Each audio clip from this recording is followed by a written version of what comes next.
Hey guys, Ethan here from Epic PC once again. Today we've got another review from our buddies over at MSI again, which in this case is their Crosshair A16 HX gaming laptop. This model is classed as their mid-range laptop, which favors more performance over sleekness and weight, which in theory should give us some really good results in our testing phase of the video. Besides that, we'll be running through all other bits of information about this model from MSI to see if this laptop would suit your next purchase. So sit back, relax, let's dive in.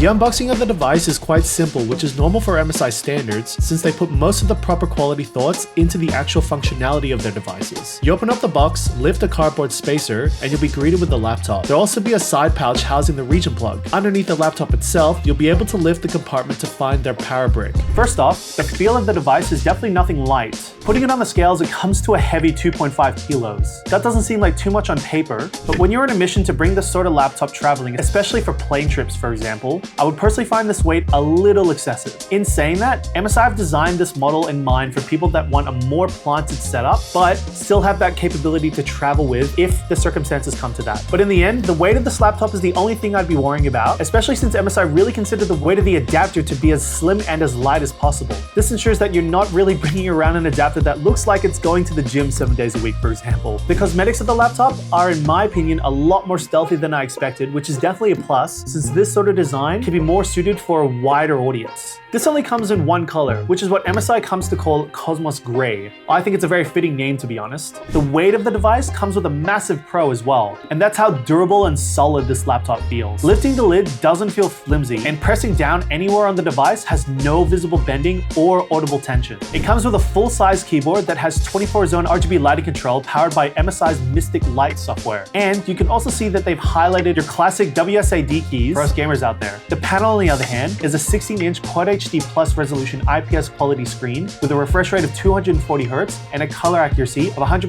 DCI-P3. In the end, this is a high caliber screen for this caliber of laptop, which will match perfectly with the performance of the GPU installed in this device. The speakers, on the other hand, are not too complex as well, only coming with two 2-watt speakers, but still pack a punch in situations where you need them, like watching your favorite TV show or movie, or even sessioning your favorite single-player games, for example. The ports as well are included in such a way where if you want this setup as a permanent install, you'll have no issues with that. On one side, you've got an audio combo jack, USB 3.2 Gen 2 Type A port, and a Kensington lock. On the other side, you've got one USB 3.2 Gen 2 Type C port, and another USB 3.2 Gen 2 Type A port, and at the back, you've got a third USB 3.2 Gen 2 Type A port, one HDMI 2.1, RJ45 LAN connection, and of course your DC in. As I said earlier, we'll be reviewing the 16-inch version of this model, but at the end of this review, if you think this is still too small for you for any reason, MSI are offering the 17-inch version with exactly the same specs. Having said that, the specs are quite wild given that this is classed as a high caliber mid-range laptop. This is carrying the insane Ryzen 9 7945 HX processor that has 16 cores and 32 threads with a max clock speed of 5.4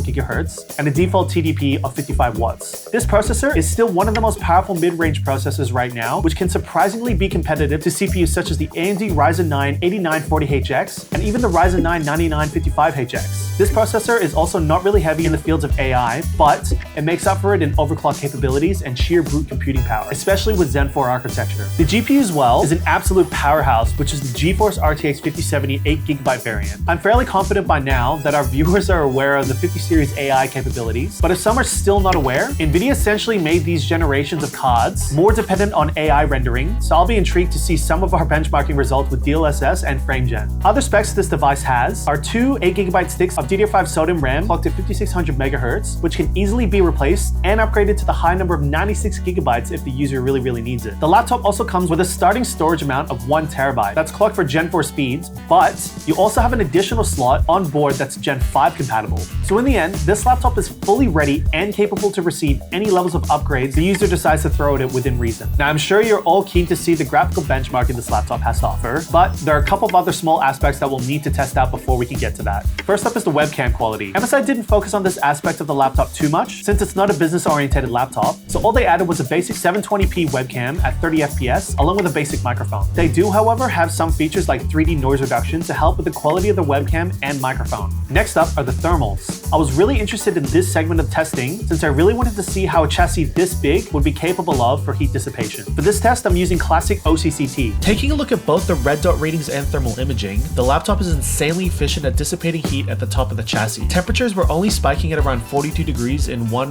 really small spot. Everywhere else had a steady 35 to 28 degree reading. The bottom of the laptop also had very little overheating. One spot, however, did have a readout of 44 degrees, but that was only really in one spot where one of the main components were positioned. You can especially see the super cool spots on the left and right hand side of the laptop. This would be from the really efficient and effective internal fans pushing around all this fresh air to keep this laptop extremely and evenly cool. The size of this laptop is definitely a contributing factor in relation to its cooling, which has been a really normal topic of discussion with laptops of this size. Overall, this test was really positive. Since we're already here for major stress testing, I went ahead and tested the audible levels as well on both normal and stress situations. With OCCT active, the fans are whirling to their max, and it came to my delight that the levels at around 30 to 50 centimeters away from the laptop were reading between 45 and 48 dB, which is just above normal ambient noise threshold on a dB scale. To put it into perspective, if you brought this into a library to use, I'm fairly confident that no one would bat an eye at you for your fan noises. In the end, this laptop has effective dB levels in stress situations. Now the moment all of you have been waiting for, game benchmarking. I tested this laptop out on 3 AAA games and found these following results. Feel free to pause at any time as well to take a better look. First test is with settings switched to ultra without the aid of DLSS and frame gen. Dying Light 2 performed quite well, reaching almost to the 100 FPS mark with low frame rate stuttering. Cyberpunk also played fairly in its results, scoring on average 46 FPS. Black Myth Wukong, on the other hand, was the only game that had quite some trouble performing, only having a score of 24 FPS. Wukong, of course, is the most demanding game on this test, so I can definitely see why this result came up. Next up is with ray tracing enabled. To my surprise, Dying Light 2 still performed decently with an average of almost 60 FPS, but Cyberpunk and Wukong performed with really disappointing results, unfortunately. Bearing in mind though, this 5070 is an 8GB variant, so this would also play a major factor in this as well. Next, we enabled DLSS set to balanced and started to finally see some performance gain. Dying Light 2 shooting straight up to the average 83 FPS mark. Cyberpunk and Wukong definitely got some performance increase, but was still scraping the barrel of playability. For obvious reasons though, if you'd want more FPS just using DLSS, you could set it to performance mode. The last results are with DLSS balanced and frame gen set to ×4. All games gained a substantial performance result. Dying Light 2 reached over 100 average FPS, with Wukong and Cyberpunk becoming easily playable with good performance headroom depending on the environment being rendered in the game. Overall, we can see that DLSS and frame gen have come in completely clutch under the utilization of a 5070 GPU. But